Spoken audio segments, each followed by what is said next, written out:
Welcome to the Passion Over Profits podcast with Top Son Goku, bringing you your weekly dose of Dragon Ball Super collectors content. Stay tuned for exclusive interviews with some of the most knowledgeable DBS collectors in the community.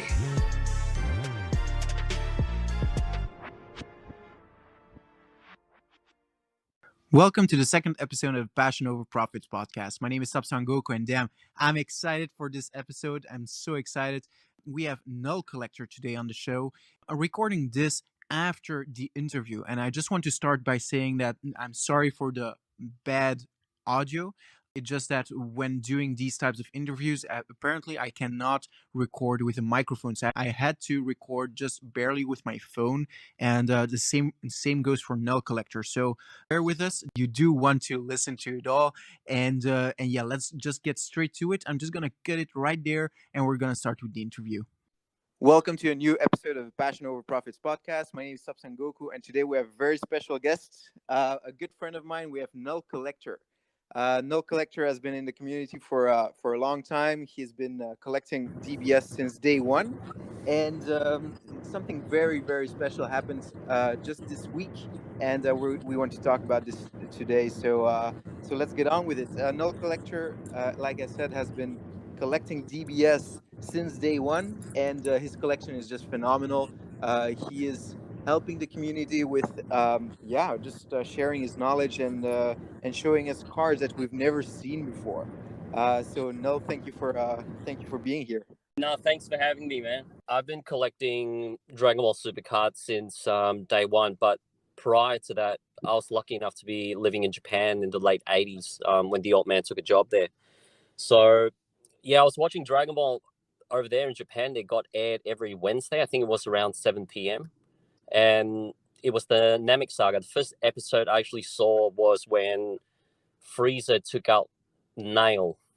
Damn. That was the very first episode I saw. So that was pretty cool, and it was huge there at the time. Everybody in school talked about it.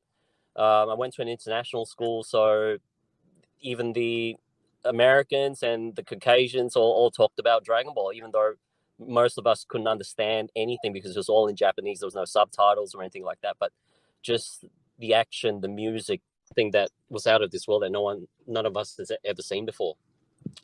So over there, they had a lot of, they had toys, they had trading cards, but it was more trading cards that got me started, and used to skip school lunches and save up a little bit of money to put it in the vending machine, and off we go and try to get some of those old school Hondan Prism cards. Amazing. Do you have any idea in which part they were of the card as back then? Oh, I think it was probably part 13 or 14 from memory. I could be wrong. Damn. Yeah. Yeah, that's amazing, man. That's amazing.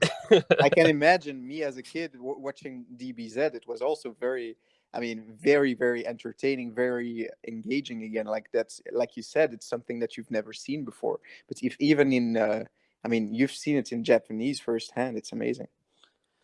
Yeah, it was a bit sad when we had to leave after about three years. But there was nothing of that sort right up to about 1999 when it started airing here on TV, like really early in the morning, like about 7:30, just before the kids go to school and stuff.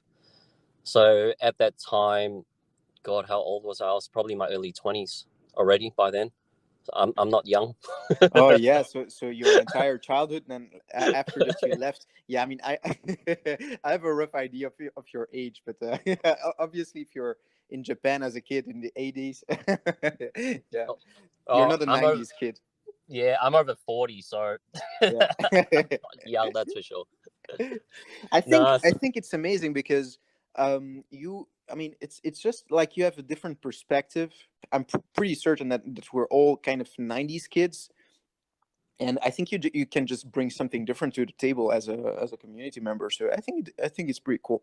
In the 90s, then you started collecting again, then, or no, after 2000, in the late 90s, I started collecting again. But in between that time, they, if you go to some of the small anime shops here, they sold cards, but a lot of them were bootleg. But they also had the Honda, and they had all this other stuff as well. But you had to, they weren't cheap. You couldn't. There was no vending machines here in Australia, Yeah. so you had to buy from anime shops. And back then, there were very, very few. There's a lot more now. So it was just more toys than cards at that time, because when it hit here, they started releasing all these Irwin and Jack's toys that were produced for the American public. It was weird. I remember seeing the toys where Trunks or Krillin had like a bazooka. I'm like, what has this got to do with anything? It just doesn't make any sense. What? Krillin with a bazooka? Yeah, if you go check it out, man, the early Irwin toys that was done for Dragon Ball, they actually had weapons. That's weird. That's really weird. It is.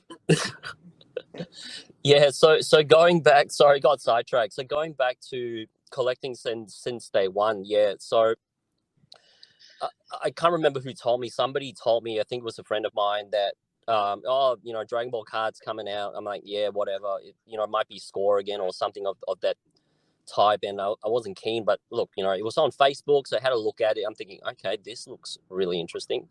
The artwork looked okay. They had no pictures of the cards, but it was just banners and just pictures. So I thought, okay, not too bad. 2-3 months later, they said, okay, we're going to launch around May. I'm like thinking, wow, this was Feb. I'm thinking, okay, 2 months out. Then they showed the coming soon Goku card that, a lot of us have.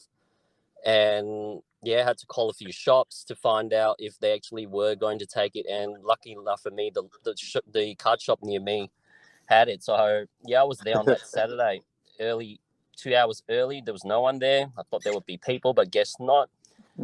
Dragged my heavily pregnant wife at the time to go in and played for about 45 minutes just to get that card. And and I've been following that Facebook page ever since, set one all the way to current. I have not stopped. I keep telling myself I need to slow down because there's just so much to collect, but it's not working. That's the problem. I know, man. Man, same for me. When I started, of course, I started way too late. I started in March 2020. Yeah. So I started between Malicious Machinations and Universal Onslaught. Yep. The first release that I saw was Universal Onslaught, and man, I can, man, I've been trying to catch up with up to current, but that took so much time, so much effort, so much money, so much resources just to try and catch up, to get the important cards. That's it's kind of a snowball effect. Once you go all in, like, it's hard to slow down. Yeah. So now I've conquered all my goals, right? I've achieved all the goals that I set for myself. I'm way past that already, and it's still very hard to slow down, because once you, I don't know, it's kind of, it's addictive. There's definitely an addictive component, but at the same time, it's like it's kind of become my life, right? It's became a big part of my life, and not chasing or not engaging with the new series, it's kind of weird. Yeah, I don't envy you guys, starting up late and trying to chase those cards, because it just gets so expensive so fast. When you started, how much was the Victory Strike? I paid, so I purchased 2 Victory Strikes in PSA 10 straight off the bat, because I saw that on eBay they were selling for $350. Whoa. And if you look at the pictures, they have scratches, there are some smudges. I could immediately see, like, man, these people don't take care of their cards. And so I was lucky enough that Jurassic Trade had 2 PSA 10s up for sale. I don't remember his asking price, but in the end, I was able to get them for 1,100 USD for both of them. Oh, that's not bad. So 1,100 for 2. Yeah, for 2. That's a great score. Yeah, I know. I think the market was definitely at its lowest point for a while. I think it was at its lowest point, March 2020. Yeah. Because right after, it was already close to 1,000. So yeah. When it first came out over here, I paid about 60 US for one. And even then, I was complaining, this is way too expensive. Way too expensive. For a secret rare? For a secret? Well, the Vegito, I paid What the $40 to $50 Australian, which is like what, 25, 30 Oh yeah. US dollars. So What the I'm hell? like, this is $60 US. Was like, this is just too much because I'm so used to paying it a lot cheaper because it's only players at that time that I had no one competing with me. And it was fun, but it was also frustrating because when you ask sellers online to, send me some pictures, send me some videos, can I come see the card first? And I get just all these weird comments and a little bit, got a little bit of swearing as well because I think, what's wrong with this guy? What Yeah. is he doing? They don't get Yeah. it. But now a lot of them do. A majority of the players know that, okay, we need to look after our cards, even if we're not going to put them in our decks, because these collectors, they'll just come and throw some money around or pay a little bit more because they want the condition. Yeah, I've seen it even in 2020 when I was asking for pictures. Because I think in Europe the collectors are. I mean, there's not as many collectors, especially not a year ago, and I could definitely see that whenever I was asking for pictures, like people were like, okay, but don't you know the card? I'm like, yeah, I know the card, but I want to see the condition. And they didn't understand, so they just sent me a picture of the front, like a random picture, like blurry and stuff. And I was like, bro, I cannot tell condition with this. They just couldn't understand what I meant. So yeah, and whenever I was talking like, yeah, I see a scratch. I'm not gonna take it. They felt offended, like they took it personally. I was like, okay, but I'm sorry, but it's not what I'm looking for. Yeah, it's funny to have seen that. Even I, like in a year and a half of collecting, I've definitely seen this transaction, Yep. that's a transition where when yeah, players can definitely see that collectors are looking for a specific thing, and now they can kind of accept it, I guess. Yep. Whereas they didn't accept it before. Yeah, it's a funny transition. I think our hobby is so new that I mean we can't kind of have to you can't really compare DBS with Pokemon because Pokemon has just been it's just so collectors heavy, right? Yep. It's just only about collecting. So I've never it was never too difficult for me to find mint Pokemon cards as much as it was to find mint DBS card, because I mean DBS is just a collector, it's just a player's game, and us collectors we just come on top. Now it's kind of changed a little bit. Man, I remember trying to find mint just mint SPRs, right? Just regular SPRs. Such a pain, man. Such a pain. Yeah, but yeah, at least now I've come to a point where I mean I'm caught up, and now I can just buy cards whenever they're released. Just kind of like you, like how you've been doing it since day one, right? Just buying cards whenever they're released. I think it's so much easier. Yeah, it is. It is definitely easy. I mean, if people want to collect stuff, and if it not look, finances are the most important thing. You shouldn't be trying to collect cards and not be able to put food on the table or support your family or whatever it might be. So all that should come first. That's my perspective. Absolutely. And cards can come in a bit later if you got some spare cash. Um, yeah, but definitely buy cards when the set comes out. So I've learned lessons over the last few years where I go, all right, I might just sit because I know for a fact this card is not really playable. The players don't really want it. It's not part of the meta. And maybe it'll drop because, on first release, it's always more expensive. But then was I wrong in a lot of times where the price would stay a little bit higher or it might go up a bit, and then when it starts coming down and I start chasing it, I'm thinking, they're not mint anymore because people didn't quite look after them. So my lesson or my 2 cents worth is, if you really like that card, pay a little bit more, get it on release, and that way you don't waste time and money chasing that one card later down the track.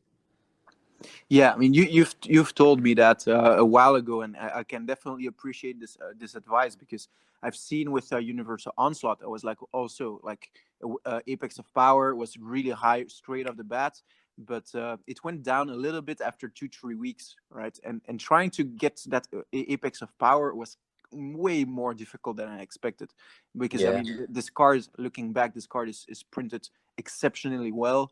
and it was still hard for me to find those pristine copies. So now since set 10, I've just been doing it straight off the bat, and it's so much easier, so much easier. It is so much easier, but there is so much to collect. I don't know what Bandai's doing or what they're thinking, with so many promos, so many set cards. It's just comparing to all the other main TCGs, your Pokemon, your Yu-Gi-Oh, and Magic. I don't think there's that many promos. I know for Pokemon there isn't, but I don't know about the other two. But it's just, there's a lot. It's great because, we get a lot of choices, but then again, we get spoilt with choices and we don't know where to go and what to look for. And I think that, and I think that actually causes a lot of complications for the collectors, because people go, which one's worth it? Which one's sought after? Which one, may go up down the track? Because look, everybody collects finances down the road, a little bit of an investment here and there. And that's normal in the scheme of things. But with Dragon Ball, it's just hard because there's so much. Which card is going to take off? Which card is not? So everyone's just busy going with set cards. But ultimately, when you look at a lot of the promos are way, way less produced than any set card, irrespective of whether it's an SCR or not. Are you speaking about promos in general or specific promos? I'm talking about event promos, event tournament promos, those kind of stuff where they're given out at store championships, regionals, finals, whatever it might be. Those are produced a lot less, even though you see them floating around a lot, but there's still a lot less than set cards in general. Maybe not less than an SCR, unless if it's like a winner card or something, but they're a lot less. There's not that many floating around. Definitely. Yeah. So I think we got a little sidetracked. What I wanted to do after your introduction is kind of gear back to to your major achievement, I think, because you were able to work with PSA this year, and I mean you've told me about it. You've worked hard for this thing, but now your article is released, right? So let's talk about that. Yep.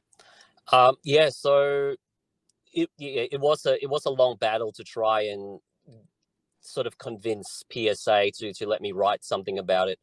And long story short was I spent about almost 2 months writing it, like trying to find the right way to write it so it doesn't come out too strong, or it might be a bit arrogant. I wanted to cover it for veteran collectors as well as new people who may not know Dragon Ball, to try and make sure to cover every aspect. And I thought that the first 2 sets would always be, in my opinion, the sets to have as a collector.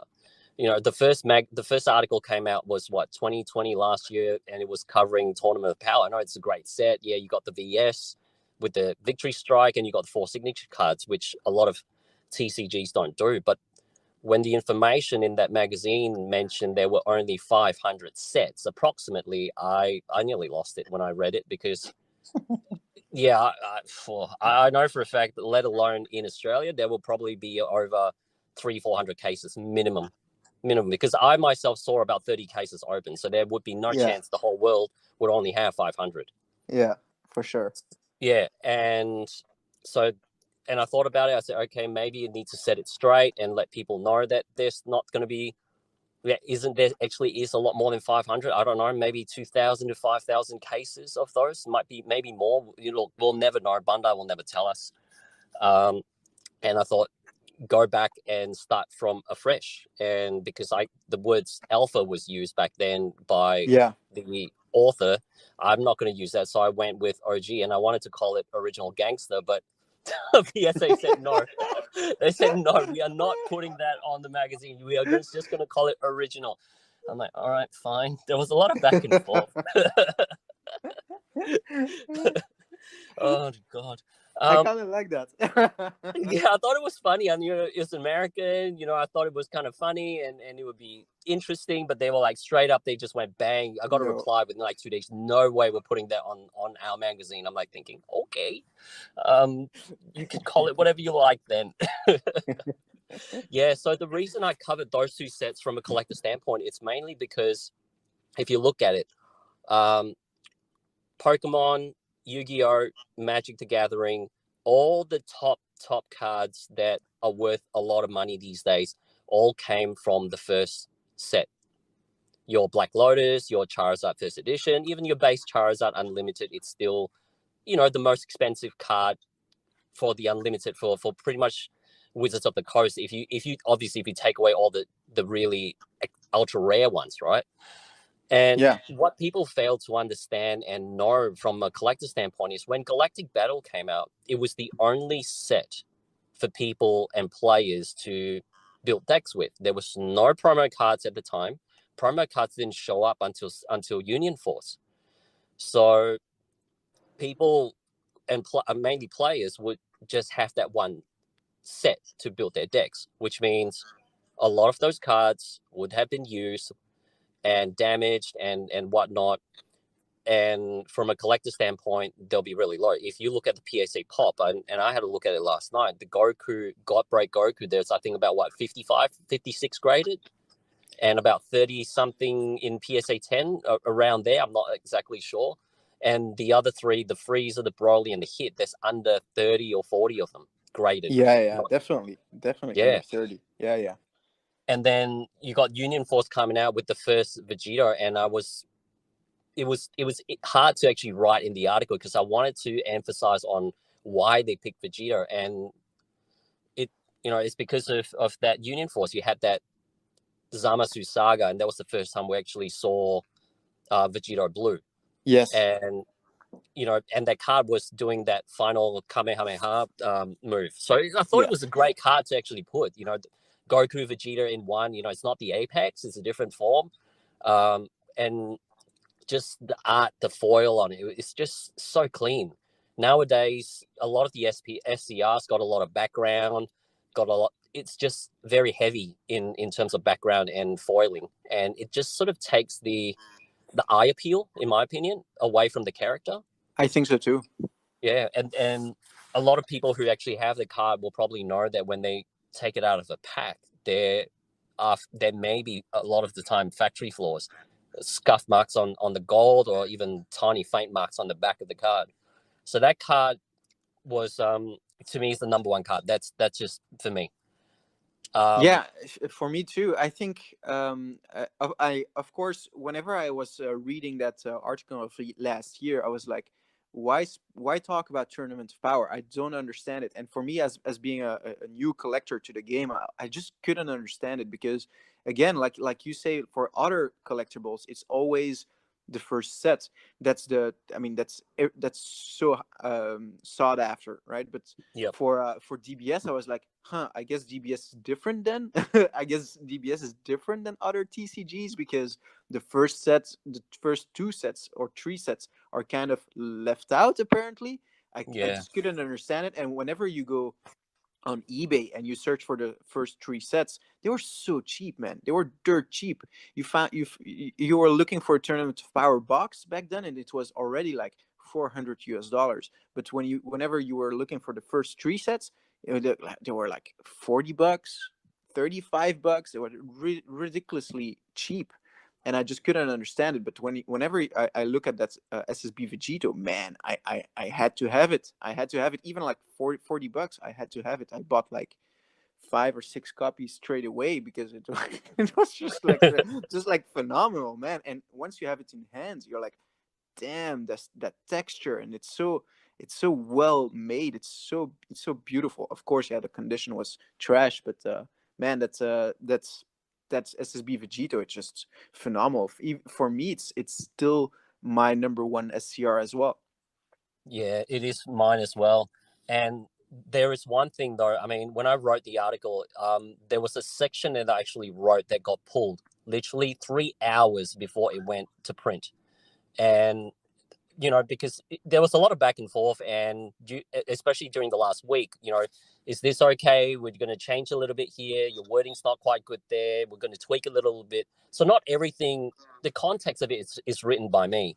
2 days prior to going to print, because they told me when it was going to get printed, the hard copies, and they said that, you need to quickly check your emails if you want to make some changes, if we want to omit stuff. So I was waking up in the middle of the night, checking emails to make sure that I don't receive something from PSA. And a lot of times I did.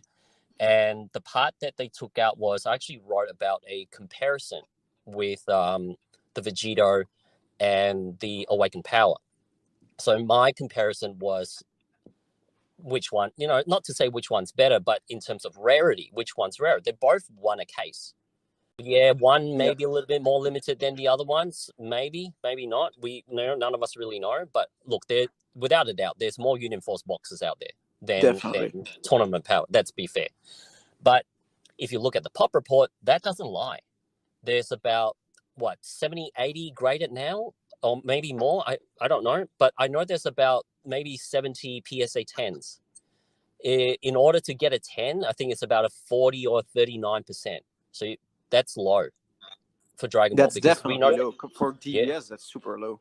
Yeah, because DBS is so 10 heavy with a lot of cards because the printing is so good quality.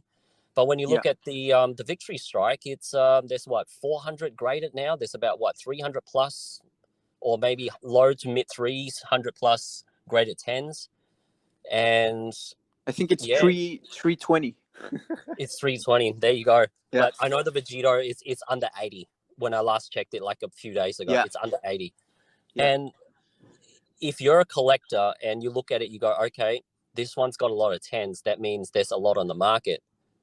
The prices will come down eventually or plateau out, which we have seen it crash a fair bit. I mean, if you look at PWCC now, there's probably about 7 or 8 copies of them. Yeah. But when have we ever seen a Vegito on PWCC or on eBay? Never. Yeah, practically never. Not a 10. I think I've seen like 3 or 4 PSA 10s. I mean, probably a little bit more over the last year, but I think over the last 6 months or so, I think I've seen two SSB Vegitos PSA 10. I want to say 2, but it's probably 1. I'm not too sure. One of the last PSA 10s that I've seen, I've just I bought it myself. I mean, because it was in September last year. It was still pretty damn cheap, but compared to now, but I think it was already like $500, something like that. And I was like, man, that's too much. That's so much more than I paid my first. Yeah, I mean, it's and I bought it because I just knew those opportunities for buying this card are just so low. I think the few PSA 10s that are out there are just in the hands of collectors. Yeah, I mean, I have to be very clear when I say that I don't have a lot of them. And that's the people might go, all right, he wrote the article because he might have hoarded a lot of these cards and writing the article to hope to boost, his collection up. But nah, I've got 3 in PSA 10. That's all I have. I wish I had more. I wish I bought more. But because I collect so many stuff in Dragon Ball, from promos to sets, when I look at it and I see it on sale, or I've got a mate who wants to sell one, I'm thinking, oh, I would love to buy it. But if I buy that one card for $2,000, $3,000, $4,000, $5,000, whatever it is now, then I can't buy a lot of my other cards. Definitely. And I rather spread it out and have a vast collection than have a one card kind of thing. And given that, because I started since day one, my rule to my personal self is I will not go back and chase something that I missed. If I got a bit complacent and didn't buy a card today, because for whatever reason, and then 2-3 months down the road, it's gone up by a few $100, and I'm thinking, damn it, I should have bought it then when it was $30. I will not go and chase that card. It would be a slap on my face and just go, better next time. And look, not everybody is as lucky as me to be able to be in this position to do something like that.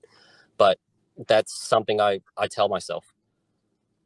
Yeah, I think that's a good advice, because it kind of makes you more mindful whenever you want to buy or not buy something. Because if you, I mean, I understand it's just a hobby. We're just buying, pieces of cardboard with shiny artwork on it. But in the end, if you want to be a collector and you want to do it in a specific way, because collecting, I mean, there's not one way of collecting, right? Everybody does whatever he wants. But if you really love one card, I mean, yeah, just buy it, right?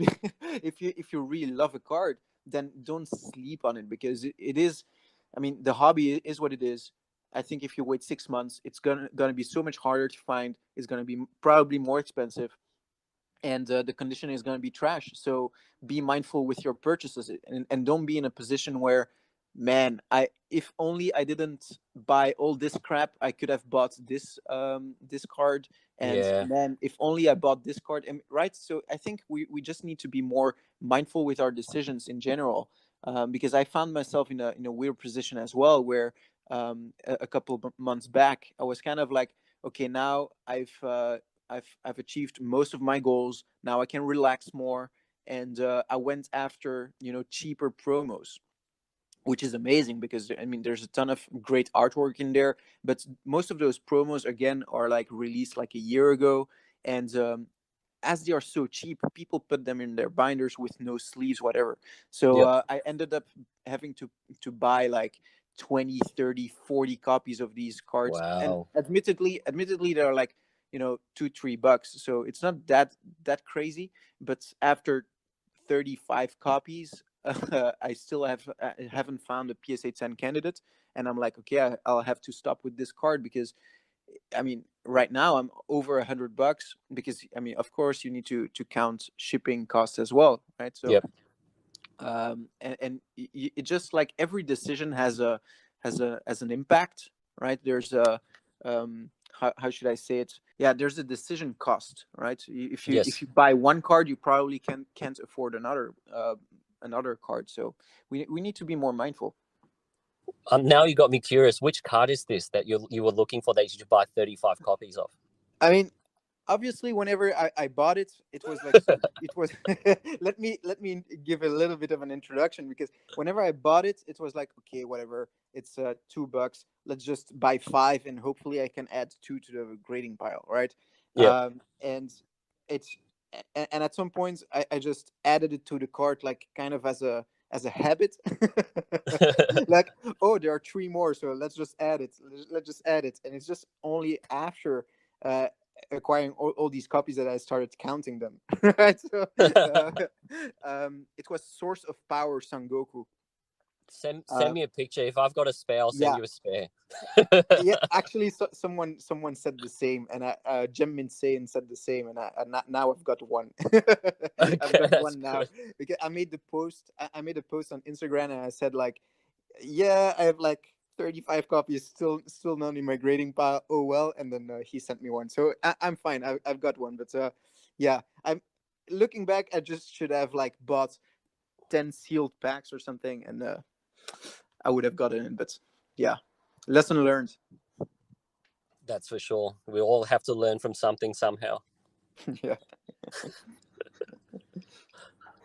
But yeah, we need to stay on track and have our collecting goals. We need to be more mindful because our money isn't endless, and $1 that you spend on one card is a dollar that you can't spend on another card. So yeah, Yep.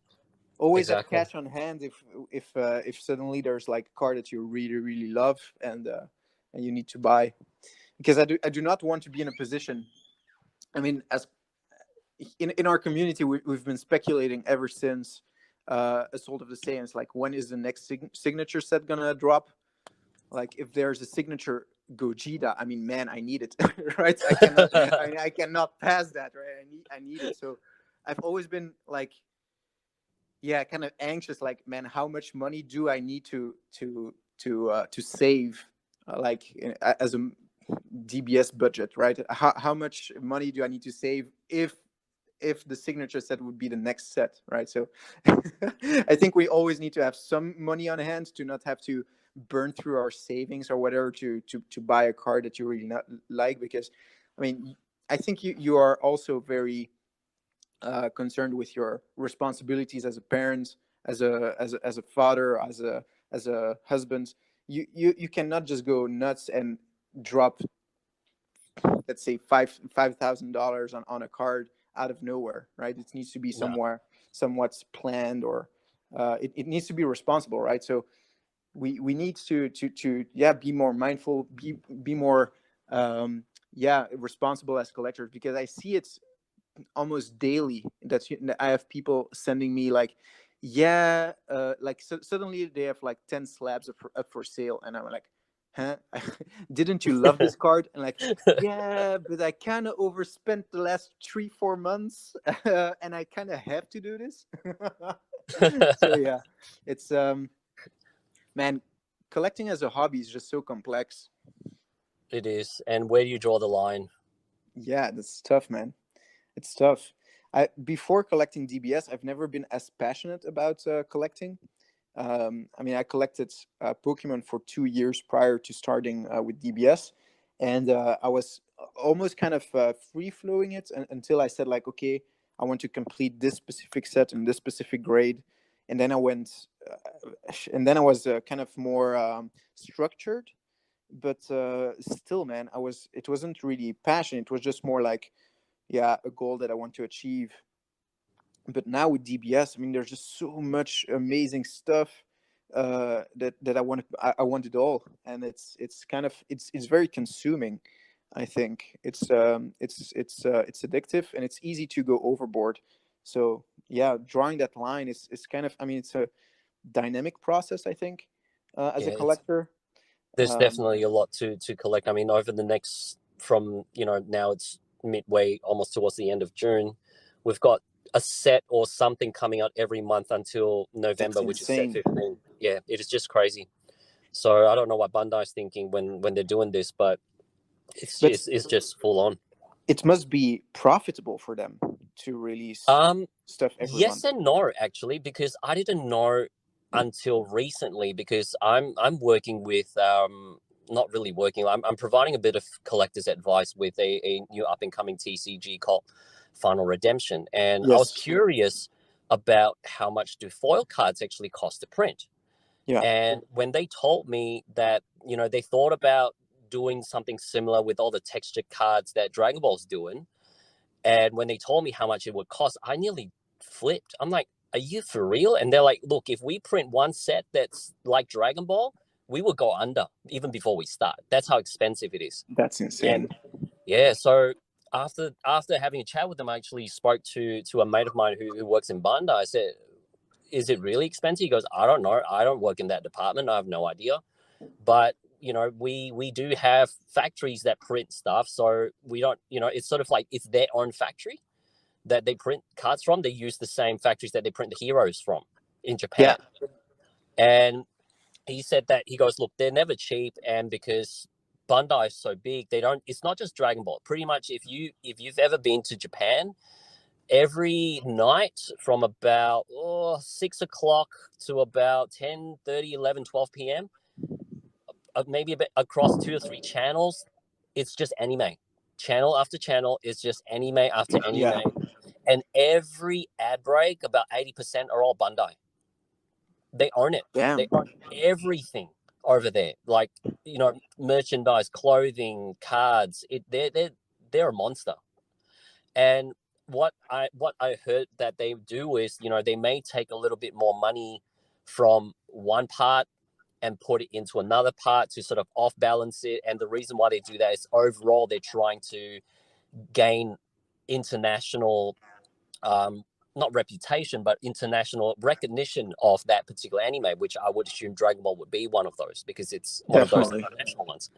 Yeah. When you got your Naruto, you got your One Piece, the mainstream ones, you don't see much of that around here at all. In terms of cards, Naruto came out, that died before it even really started. They never really did one for One Piece, even though it's huge over there. But Dragon Ball they still do because it's just iconic. It has its own massive cult following over the last how many years that it's been around in the Western society. And it's great that Bandai actually does this to bring it to the players, to the collectors, with all these textured cards that we're seeing. Yeah, it's crazy when you told me that it costs. I mean, definitely too much for a regular company to use all this texture.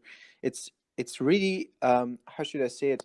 I think we can be very grateful that it's DBS that we're collecting because DBS has this massive company behind it, and we're able to have very high quality cards. Because whenever I started with DBS, I was like, man, this is insane. There's no TCG out there that can even compete with DBS. Like the Yep. quality of DBS, especially, of course, set 1 to 9, these cards are insane. All this foiling, all this texture, the gold foil on top, man, it's insane.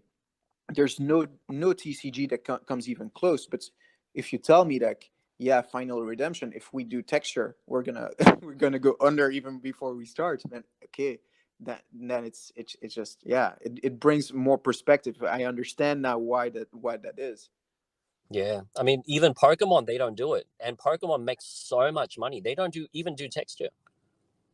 There is texture, but It's different. It's not Dragon different. Yeah. Ball hardcore texture style stuff. No, yeah, it's Yeah, like one texture over the card, or it's not as as detailed. It's not as yeah, detailed. yeah, And if they and if there's texture, there's no gold foil or no silver foil. And if, I mean, yeah, Pokemon is just simpler, I guess. yeah. It's not as Pokemon detailed. is a lot. Yep. So I kind of want to gear towards what your gut feeling is about the future of DBS, because I mean, you've seen it ever since day one. I think there were some moments probably where you yeah, let's talk about the past, actually, because let's talk about the past. Was there a moment where you doubted that DBS would make it in general? DBS as in Dragon Ball Super or Dragon Ball in general? No, the card game. Did you Oh, have doubts that it would yes, I did actually. continue? Yeah, I did actually, to be honest, because when I saw the way Score did it, it didn't last very long, Yeah. and there was a Panini did it after that, and it didn't last very long either. But apparently, from people who actually played, they said, the player base was pretty strong. It's just that they just stopped printing for some reason. Mhm. So I know for a fact that Dragon Ball Super now, well, now it will continue. For how many years? I mean, I don't know. Bandai won't tell me that sort of information. But if we actually watched the, I think it was end of last year where they had the battle hour, that Yeah. event in Japan, the translation wasn't very accurate towards the end. They left out a little bit here and there in terms of the translation. I do speak Japanese. Mhm. So what I picked up was when the producer came out and showed the SCR, right towards the end of it, he actually mentioned that he's very happy to be where he is, to be working with the cards, and there will be many, many more years to come, was what he said. That's amazing. Which that wasn't translated. They just said that there's more coming. They didn't really mention about that bit. So when I heard that, I'm thinking, all right, this is great news. It's going to continue. And like early on, set 2, set 3, set 4, I'm thinking, am I diving into this too much? Spending thousands and thousands of dollars, even though I was, not paying aftermarket price. I was paying relatively retail prices, $40-$30 a SCR, SPR. Even then I was having thoughts about, am I doing the right thing? But, my wife is very supportive, and she goes, you don't buy a lot of stuff, and this is the one thing you like. So, and you control your money pretty well. So do what you want to do. So, Man, that's amazing. nice. That's amazing, because indeed, when I started, like I said, like the market was probably at the lowest point. I purchased my Awakened Power 550 each, and a Jurassic Trade, who I bought these cards from, he said, yeah, this card was 850 just 6 months ago. So I was like, damn, am I already like with my first purchase, like, damn, am I already diving into a TCG that is probably dying now? Yeah. I'm buying the Grail, and it's like down 40% compared to 6 months. Am I already diving into something that is gonna die? And definitely, if you looked at the box prices of most sets, they were like half MSRP. And we're like, damn, this TCG is barely making it. Yeah, so I can definitely understand, like, if you've been collecting since day one, and then you see all these box prices, really dipping and going really down, and you're like, damn, what am I doing with my money? Yeah. I mean, now it's just crazy to look back at, right? Now it's crazy, because Yunnan Force which wasn't even selling at $30 at some point. Now it's like 350 or something. So it's crazy to see this evolution. I don't know, isn't hindsight a great thing? I mean, if I had a bit of a time machine, I would have gone back and just, dumped the entire mortgage and just bought a whole heap of stuff. Man, it's But so easy for like the newcomers. I mean, I'm a newcomer, but people that came in like post January, they will always say like, "Ah, damn! I only wish I could start earlier. I would have purchased 10 Awakened Powers or whatever." That's so easy to say, man.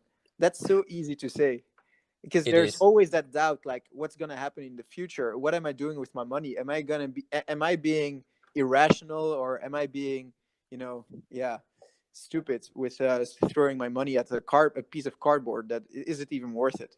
Yeah, Yeah, I mean, those are the struggles of a collector, I guess. it is definitely. When is ever enough and when is never the right time? Exactly. But I hear that your wife is very supportive towards this hobby. Yeah, she is. Surprisingly, I mean, at one stage I was thinking, look, we're looking to get a bigger house. The house that we're in is literally way too small for us. Yeah, And I was asking her, I said, look, should I start selling some cards and hopefully give you the house that you actually want? And she was like, no, you that's don't. Like amazing. you said, she goes, you don't collect anything or a lot of things. And you always like Dragon Ball. Because Dragon Ball Super cards came out, I was actually collecting figurines, and they're all over at my mom's place in bloody boxes or in storage containers, storage facilities. So she was like, you only like Dragon Ball and you stop buying toys. You might as well just keep cards because it takes a lot less space. The toys just took too much space. That's so true. That's so true. That's amazing. You're less of a bother if you keep Yeah. collecting cards. So keep collecting cards. Yeah, I mean, some people collect resins, right? The statues, and I look at their collection, and it takes so much space, man. So Oh, much God, it space. That's does. insane. And the Yeah. Japanese, I don't know what's wrong with them, but every time the boxes are way bigger than what the toy is. Definitely. I like that, but I mean, that's just great packaging in my opinion. But Oh, if you want to keep everything sealed, man. I think they're just overcompensating for something they don't have. And I'm not going to Ah, say, damn. You said it. I didn't say anything. outside looks big, but when you open it, it's like, oh. Oh, damn it. It's a ripoff. Yeah. Okay, man. I think this interview is already pretty long. I don't want to waste your time any longer. I'm having a blast. I'm just gonna ask two more questions. How do you see this TCG growing in the next year or so? And second of all, do you have an advice for maybe collectors that started generally new collectors? Do you have advice for new collectors out there? All right, I'll start with the first one. So how do I see this going for the next year? Honestly, I don't know. Because Bandai don't tell me stuff. They ask for my That's opinion, and honest. that's as far as they go. They don't tell me nothing. So I mean, look, it's going so well as it is, and everybody just have to be aware that prices do go up and do go down, and there is never ever a right time to buy or to sell, because you will always go back and go, damn it, I should have done this or I should have done that. So do what you like. It's people jump in because of the money or because they want to make a little profit. For me, it's very different. It's more the love of the card. And if you love the franchise, support it, buy the cards, and grade it if you want to. You don't have to grade if you don't need to, and just stick within your means. For new collectors out there, buy the cards when the set comes out. I cannot stress enough on how that would save you a lot of headaches down the road. And be selective. Look around. Because Dragon Ball is so vast, it's not just sets. Like I said before, there's event packs, there's tournament packs, there's all sorts of promos. It doesn't have to be sets. It could be everything else that is out there that you're not sure of. And if you got questions or you're not sure what's coming out, I think I might start posting more on Instagram about in between sets that people don't generally see, like all the promos and stuff. And That way people can get an idea on what's really out there. But in fairness, those will not be easy to come by because shops won't sell them to you. You have to be a player in order to get those things. And So true. for me, those cards are a lot more fun to collect because over the years, I've built my contacts, I've built my relationships, and sets now, it's literally just, I get a phone call from a few mates who goes, "Oi, we got 6 cases. We're opening it up. If you want, you better come down this weekend and come have a look and grab what you want before we start putting in our deck." So I've got a lot of friends who play, and I'm lucky enough to go in there and just, "What's your PayPal? How much do I owe you?" Or bring some It's become cash. too easy for you, man. It's become too It has, easy. as bad as it sounds, it actually has. So the buzz of collecting is pretty much just, yeah, I've lost a bit of that buzz because as soon as the set comes out, I put a list down and I go, "I want these," and goes, "Yeah, come down when the set drops and we're going to pick up our cases and just come in, open up, and sorry, but you can't have this card because we all want this card, but that's fine. I'll just find it from somewhere else." But it's just a lot easier for me. And look, I'm lucky in that aspect. But when it comes to event stuff, it is never easy. It is always a challenge to get those because the players want it, because the cards playability, it's not anything like the set cards. A completely different playing ground. And because you get 1 or 2 packs, which is 1 card a pack per event, and there's probably 10 or 15 different cards, you may not get that one that you want, and some of them is only exclusive to winners. Then you've got to go bug the winners to sell it to you. But even nowadays, the winners have gone so clever that they go, I'm holding it and I'm grading it and I'm going to flip it because I know I can make more money that way. So it's just going to get harder. Yeah, I've definitely seen that. I've tried to get some event stuff from players at some point, and one player said, "Bro, I need it for my deck." I'm like, "Damn it!" And then another one has just become this massive flipper. He only collects whatever he wins at tournaments, and all the rest he just grades and flips for a premium. Well, I guess that is pretty smart, but yeah.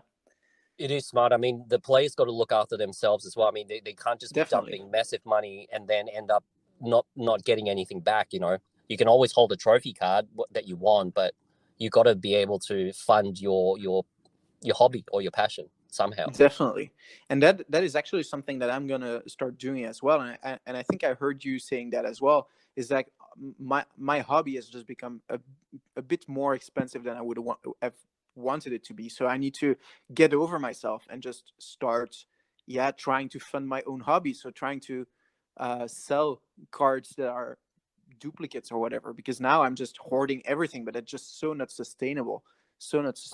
We need to, and if players do that as well, I mean, that's just, it's just logical. Yeah, for sure. I mean, it is an expensive hobby. It is a very expensive hobby, especially when you do it the way you and I do. Yeah. I mean, it is what it is. Thank you so much for this interview, man. Thank you so much. I can't thank you enough. I hope this article, goes worldwide and that everybody reads it. I hope your name blows up. That would be amazing. And hopefully, I mean, I don't know if that's it. Do you think you would want to do more articles in the future? Yeah, I will be. It's just it's up to PSA to let me know when they're ready for the next one. So I did mention to them that I'm open to write continuously if they're willing to have me. And they said, "Look, we're happy to have you. We'll be in touch when the next one we want to put into the magazine will be." So yeah, definitely there'll be more coming. That's amazing, man. I admire your commitment to the hobby. I love you for that. That's it's your work doesn't go unnoticed. Thanks. I mean, doing this it's not for me. It's more for everyone, so that everyone is on the right track and don't get sucked in by false information. That's the whole point. Yeah, misinformation, market manipulation. I mean, that's been so huge in 2020 and beginning of 21. Now I think people are starting to. I mean, there are we have this. Yeah. Sorry. The last thing I want is somebody to just go, "Oh my goodness, so and so said this, so and so said that," and I'm just going to dump massive money on it because, I want to make a quick buck, and fair enough. But then end up they're just going to go bang. It just went down because it was a market manipulation or false information. That's one thing I don't want. I've seen friends 100%. Come and go in the past where they just spent money on something where they thought would be huge, but lost a lot, and probably lost friends and lost loved ones on the way, that's something I really don't want to see happen to anyone. Man, that's funny you should say that. I don't know anybody personally that has gone through such a extreme case, but I saw a YouTube video a couple of weeks ago where someone that was very heavy in the sports card industry, he said, like, man, so many people go broke trying to buy cases, trying to pull this 1 out of 4 cars or whatever, 1 of 4. And it can be such a destructive hobby, such a destructive it's just so expensive, and it's very easy to get lost in this, because it is very addictive, and we have to call it as it is. It is very addictive, and it is very, very expensive. So we need to be more mindful. We need to be more looking after us, after our money, because it's just so easy to go down this negative loophole and lose it all. Yep. That's crazy. I'm actually going to talk about this in probably my next episode of the Passion Over Profits podcast. And I know it's not going to be a popular podcast, but it's something that I feel I need to talk about, because you see more and more people dropping heavy money in this card game. And it would be sad to see some people lose it all just because of it. Yeah, for sure. Yeah. But man, honestly, I love your work. I love your Instagram page. So if someone were to listen to this podcast and don't know who you are, they need to check you out on Instagram at Null_collector. I think you do an amazing job really posting regularly. You post stuff that sometimes I'm like, what is this card? I don't know it. And in your description, I mean, you're always fair, trying to just state the facts, and I think that's amazing. I think people need to follow you on Instagram. Thank you. So yeah, thank you so much for your time. I think we're right above 1 hour already, so yeah, thank you so much for your time. All good. I appreciate that, and hopefully I can have you on the show in later episodes as well. Yeah, let me know when you do. Happy to jump on. It's fun. Perfect. Thank you so much, man. All right, have take a good care. day. Bye. Yeah, bye-bye.